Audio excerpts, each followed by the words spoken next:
শুক্রবারে দোকান বন্ধ থাকে আর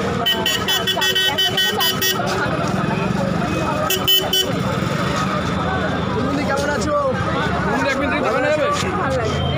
আজকে কোথায় এসেছো দিদি? আজকে এসেছি সোদপুর দাদার নতুন 4 নম্বর ব্রাঞ্চ আজকে এসেছি দাদা নিজে ইনভাইট করছেন, ভীষণ ভালো লাগছে আমাদের সাথে সবার সাথে দেখা করতে খুব ভালো লাগে। ক্যামেরা দিয়ে একটু দেখানো যাবে? তোমার দোকানে একটা মিনিট দিদি, তোমার দোকানের টাইমিংটা একটু বলো না আমাদের। 7টা থেকে 9টা। আর কি এভরিডে বন্ধ আছে? এভরিডে খোলা আছে? এভরিডে খোলা, শুধু শুক্রবার দিন বন্ধ। দিদি কেমন আছো?